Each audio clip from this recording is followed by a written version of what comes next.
Welcome back to the deep dive. We need to start today by addressing the elephant in the room.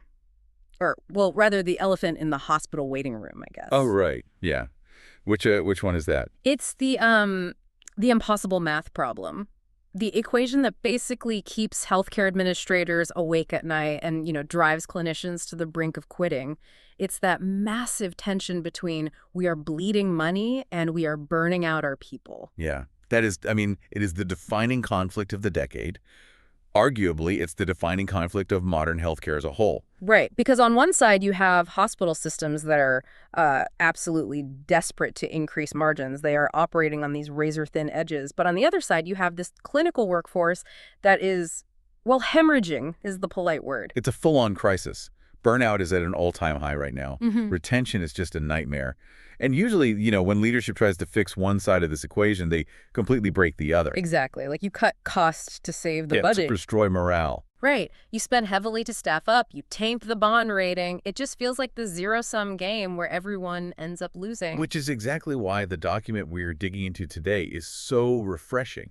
It's not just another PowerPoint deck from some massive consultancy firm. That's the key. We're looking at Timothy Simpson's 2026 strategic framework. And what stopped me in my tracks immediately wasn't actually the title, it was the author's credentials. Yeah. Simpson isn't some MBA who has never touched a patient. He's a CCRN. A critical care registered nurse, yes. And that distinction, I mean, it changes the entire texture of the document, doesn't it? Completely. We call this a bedside-up strategy rather than a top-down one. Right. It's essentially a blueprint for survival written by someone who actually knows what survival looks like at, 3 in the morning in a chaotic ICU. Mm-hmm. It's grounded in the actual physical reality of care. Yeah. And the mission of this deep dive today is to really test a very specific, somewhat aggressive philosophy from this framework, because Simpson argues that hospital strategy only creates value when it successfully reaches the front line. It sounds so obvious, doesn't it? Yeah. But if you think about how rarely that actually happens in practice, I mean, you get a memo about a new strategic pillar, you roll your eyes, and you just go back to charting. Right. Simpson is basically saying that if the strategy doesn't actively change what happens when a nurse walks into a patient's room, the strategy is basically a hallucination. A hallucination, yeah. So let's unpack this. Because Simpson introduces a hero in this framework, a specific role that he argues can solve both the money problem and the burnout problem simultaneously.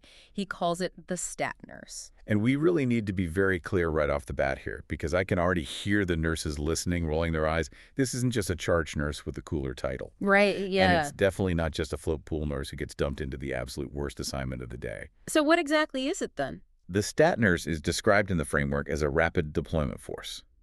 It is a dedicated role designed to bridge the gap between cold, hard operational data and actual human clinical intuition. It's a completely new way of deploying expertise. Okay, rapid deployment. I like that phrase. Let's get into the first big pillar here, which is workforce optimization. Because the source material identifies a problem that I think, anyone working in any high-stress job can relate to. It calls it firefighting. Yeah, firefighting.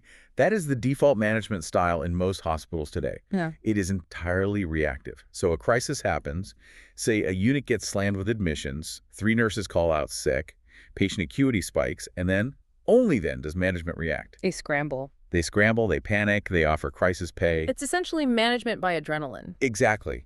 And it's exhausting. You just can't live like that. Simpson's framework says, look, stop guessing. Stop waiting for the fire to break out. Start knowing. But how do you do that? You can't exactly predict who is going to get sick or, who is going to quit on any given Tuesday. Well, actually, you can predict a lot more than you think. The framework proposes this massive shift toward real-time workload analytics. And this isn't looking at some retrospective spreadsheet from last month. This is integrating analytics directly into the electronic health record, the EHR, to actively forecast staffing needs. So it's looking at things like acuity, like how sick the patients actually are right now and patient flow. Yes, exactly. Yeah. And even seasonal patterns. Think of it like a weather radar for the hospital. So instead of waiting for the storm to hit, the system says, hey, conditions are developing for a severe staffing crisis on the med-surg floor in about 4 hours.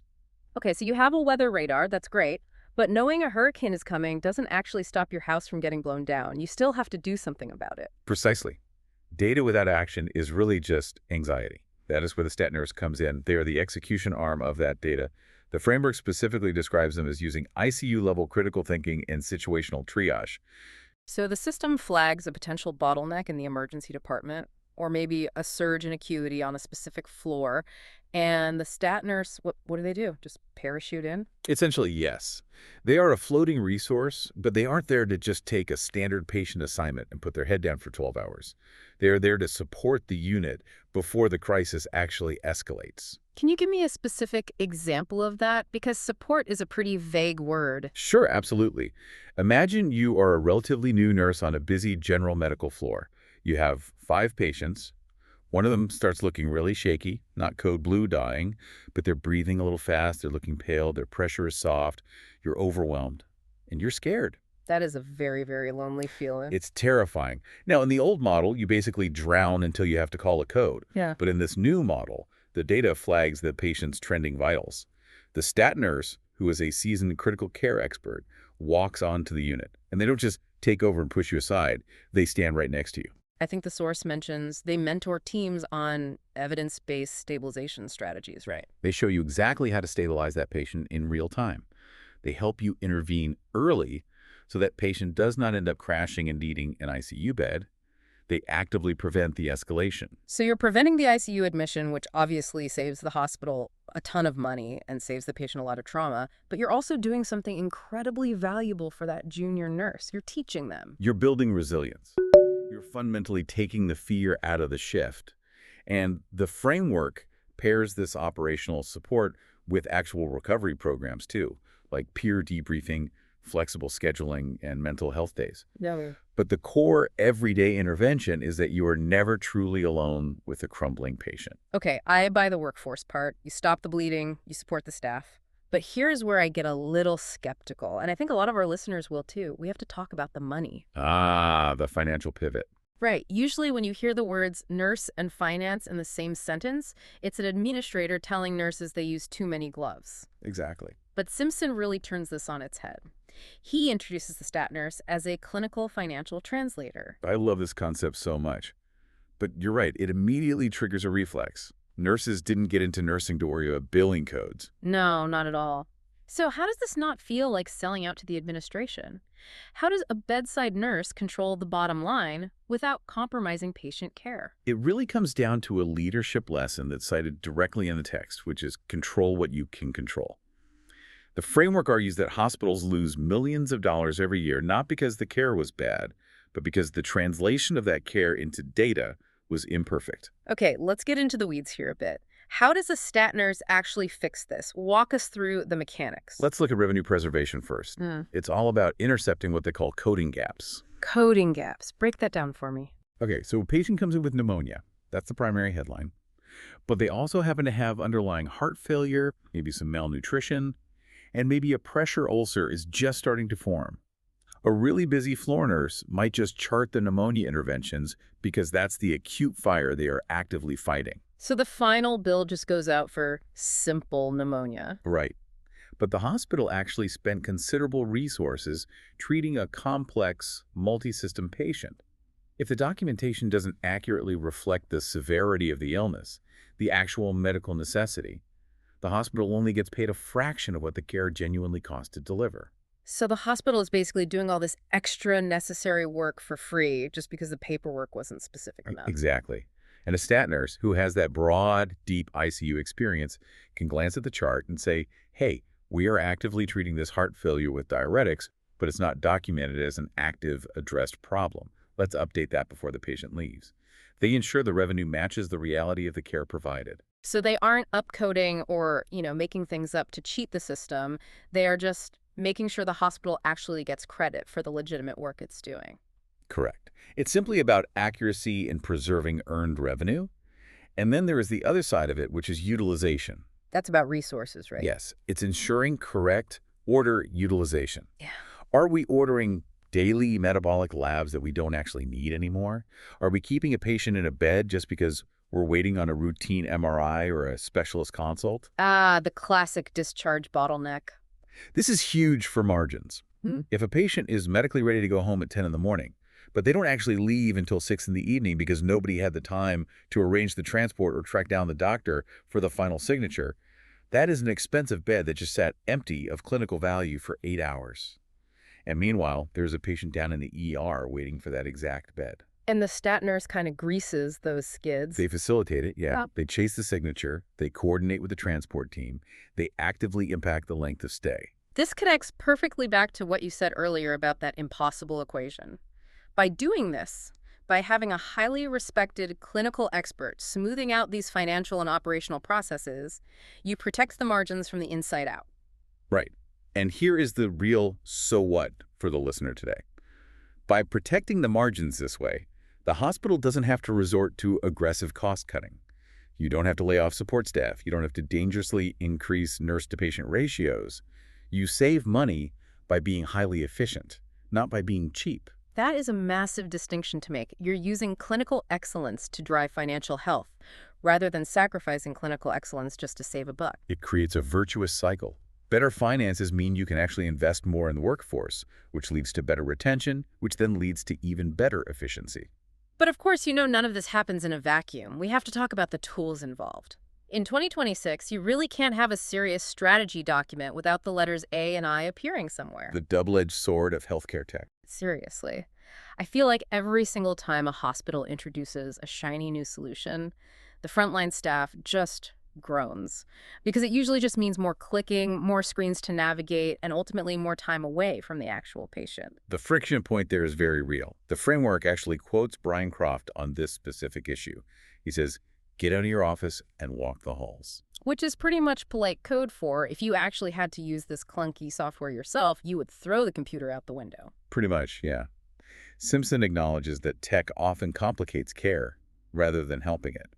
So the core strategy here is that technology must complement clinical intuition, not complicate it. That's a great bumper sticker. But what does that actually mean in practice on a busy Tuesday afternoon? It means deploying AI decision support tools only for the specific clinical tasks that AI is actually better at than humans.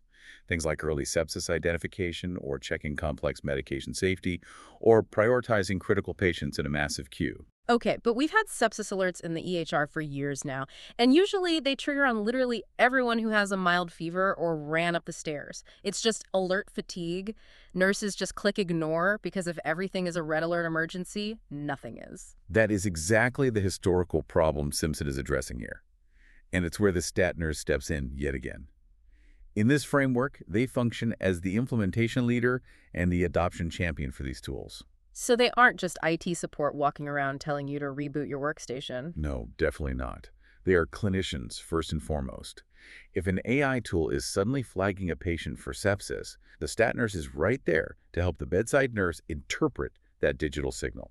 They ask, is this real clinical deterioration, or is the algorithm just glitching on bad data? And what happens if it is just glitching? Well, the stat nurse is the one who has the authority to go back to leadership in the IT department and say, look, this isn't working, it's distracting, and it's unsafe, we need to tune this algorithm.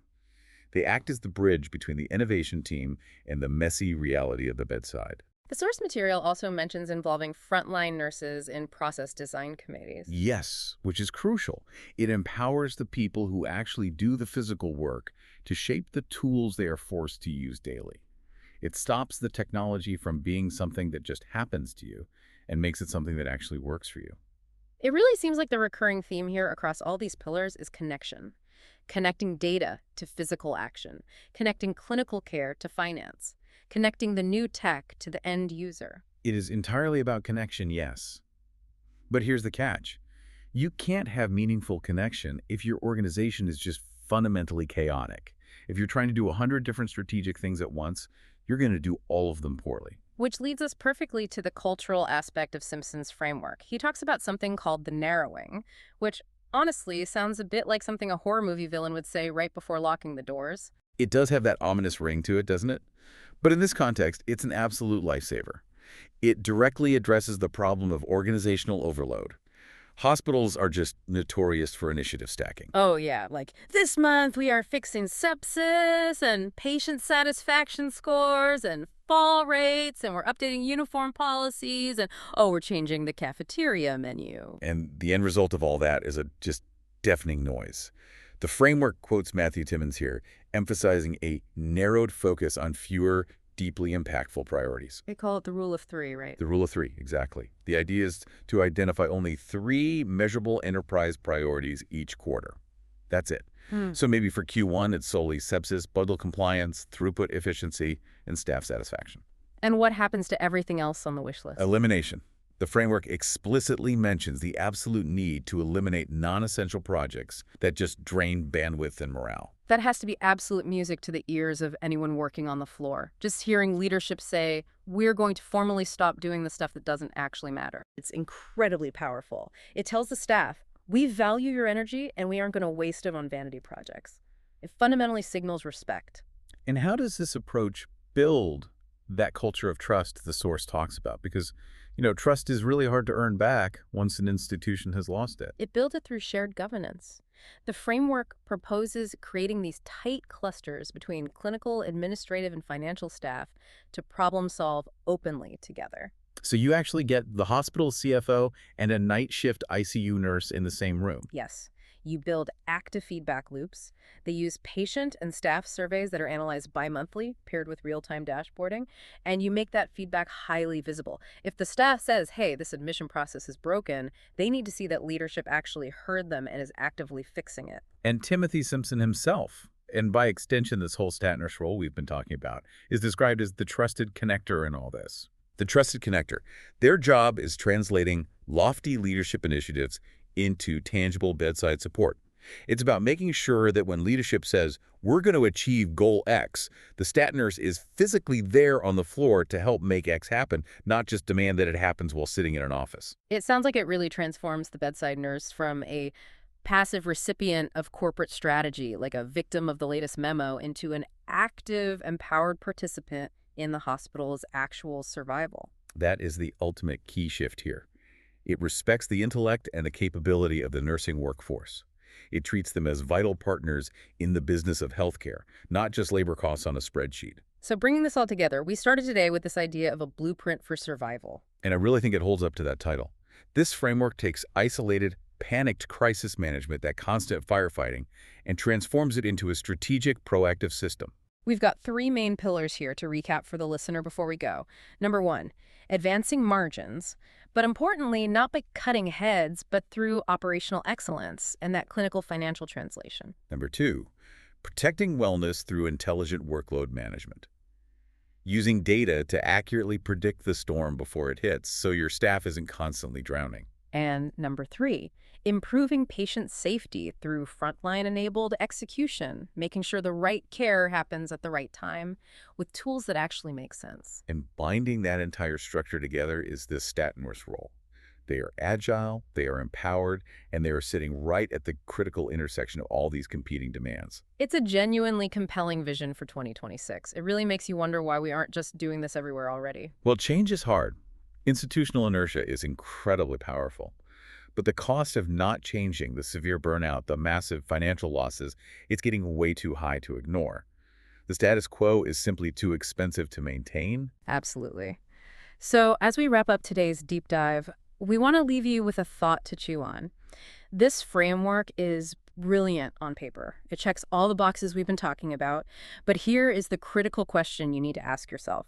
Whether you're a healthcare leader, a clinician on the floor, or just someone interested in how these massive systems work. It's the ultimate litmus test for any organization. If a hospital strategy is brilliant on paper, if the PowerPoint presentation looks amazing to the board, but it doesn't actually make the right thing the easy thing to do for the nurse standing at the bedside at 2 in the morning, does that strategy actually exist? Or is it just a hallucination of the boardroom? Exactly. Is your strategy truly visible on the front line? Because if it isn't there, it really isn't anywhere. That's the takeaway right there. That's it for this deep dive. Thanks for listening, and we'll catch you on the next one.